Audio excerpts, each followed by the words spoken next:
Assalamualaikum warahmatullahi wabarakatuh. Berjumpa kembali dengan catatan Syafiq Hasyim. Dalam sebuah unggahan YouTube, polisi syariah atau Wilayatul Hizbah di Aceh sedang melakukan razia busana syariah. Mereka merazia lelaki dan perempuan atas pakaian yang mereka pakai. Di dalam YouTube yang mereka unggah, terlihat polisi syariah mencegat seorang lelaki yang memakai celana pendek olahraga, nampaknya sedang lari atau running. Terlihat dalam video tersebut, polisi syariah menghentikan dan memberikan nasihat padanya. Mereka yang menjadi objek operasi polisi syariah adalah seluruh masyarakat, baik laki-laki maupun perempuan di Aceh. Meskipun pada prakteknya mereka yang terjadi dalam operasi lebih banyak kalangan perempuan. Memang operasi seperti ini nampaknya tidak disertai dengan penegakan hukum. Operasi bersifat menasihati dan memperingatkan mereka yang menurut polisi syariah melanggar tata cara berpakaian syariah, maka mereka diperingatkan. Dulu pada masa awal-awal penegakan syariah di Aceh, mereka yang terkena razia dibawa ke kantor dinas syariah dan mereka dibina, namun tidak lama. Operasi seperti ini sebenarnya bukan hal baru dan aneh. Hal aneh bagi saya justru pada persoalan mengapa kinerja syariah Islam di Aceh masih berkisar pada hal-hal yang sifatnya simbolik saja seperti razia pakaian. Mengapa penerapan syariah di Aceh tidak melangkah pada hal-hal yang bersifat produktif, substantif, dan mampu atau berimplikasi pada peningkatan kesejahteraan masyarakat di Aceh? Umur pemerintahan berdasarkan syariah di Aceh sudah berjalan puluhan tahun. Aceh berjuang secara gigih agar daerah ini bisa melaksanakan syariat Islam. Mereka nampaknya yakin jika penerapan syariah akan mempengaruhi pada kemajuan Aceh.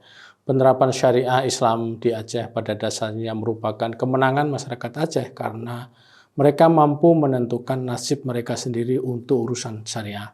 Kita tahu sejarah Aceh yang luar biasa. Selama Orde Baru, Aceh mendapatkan tekanan dari pemerintah Soeharto, bahkan Aceh menjadi daerah operasi militer atau DOM karena adanya perlawanan Aceh pada pemerintah pusat pada saat itu.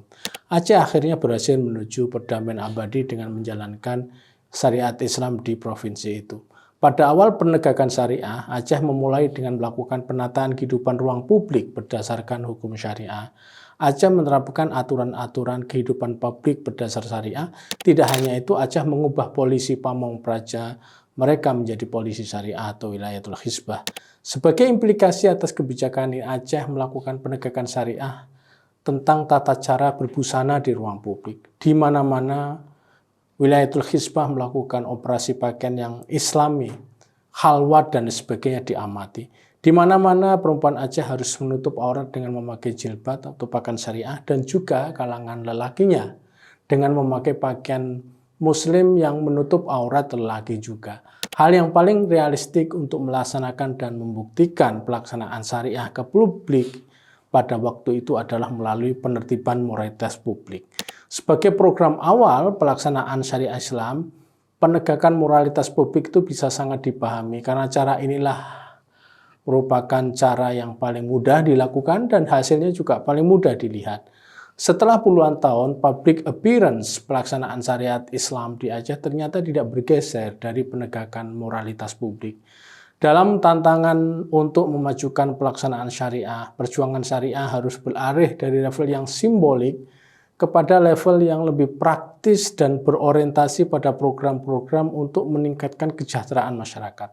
Aceh sendiri adalah provinsi yang dinobatkan sebagai provinsi yang termiskin di Sumatera. Data ini berdasar pada perhitungan BPS pada bulan Maret 2025 misalnya, angka kemiskinan Aceh mencapai 12,33%, yaitu sekitar 704.690 jiwa. Meskipun angka ini mengalami penurunan dari 12,64% pada tahun 2024, namun tetap menjadikan Aceh sebagai provinsi termiskin di Sumatera.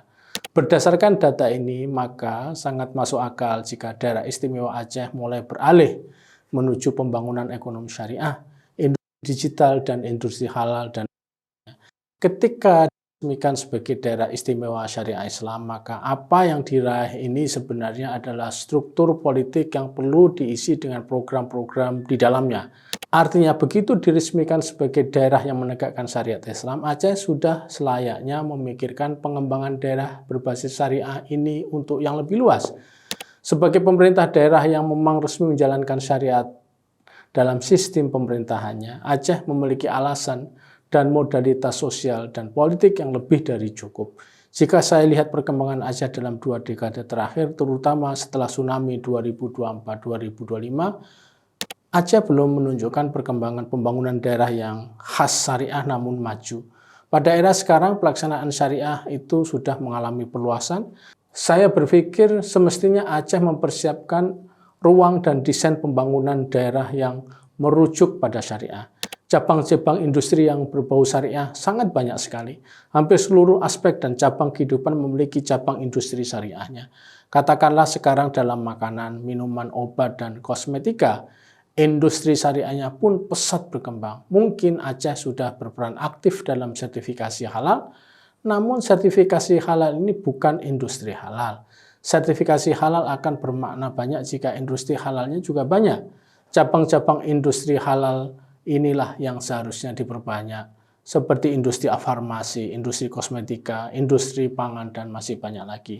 Dalam bidang pangan misalnya, Aceh bisa mengembangkan produksi makanan dan barang yang halal. Produksi barang-barang yang dikonsumsi adalah peran industri, sementara sertifikasi halal adalah peran para ulama. Jika banyak sertifikasi halal yang dikeluarkan karena industrinya memang banyak, maka jalan menuju kesejahteraan akan segera terwujud. Banyak kalangan yang berharap agar Aceh menjadi pusat dan percontohan pengembangan ekonomi syariah misalnya. Harapan ini sangat masuk akal karena sekali lagi Aceh adalah daerah syariah Islam. Ekonomi syariah itu bukan hanya soal bank syariah yang merupakan satu-satunya bank yang boleh beroperasi di Aceh, namun juga soal cabang bisnis syariah seperti bidang-bidang pembiayaan, pinjaman, KPR, asuransi, dan sebagainya. Jika Aceh mampu menjadi pelopor ekonomi syariah dan industri halal, maka itu akan berguna bagi Aceh dan juga bermanfaat bagi ekonomi nasional karena pasar dunia akan percaya pada produk-produk dari Aceh. Mengapa? Karena Aceh sudah memakai sistem pemerintahan syariah. Bahkan secara logika, sertifikasi halal tidak dibutuhkan karena semuanya sudah diatur sebelumnya menurut hukum syariah. Ibarat sungai dari hilir sampai hulu atau dari hulu sampai hilir. Namun ini semua sangat tergantung pada masyarakat Aceh sendiri. Pemerintah dan para politisi daerah sangat memegang peranan penting agar Aceh bergerak dari level simbolik ke level yang lebih substantif untuk mengembangkan daerah berdasarkan konsep syariah Islam. Sebagai catatan, penerapan syariah Islam di Aceh harus ditingkatkan dari hal-hal yang bersifat simbolik pada hal-hal yang bersifat substantif. Penerapan syariah harus didukung dengan desain pembangunan industri yang luas berbasis syariah. Demikian, wassalamualaikum warahmatullahi wabarakatuh.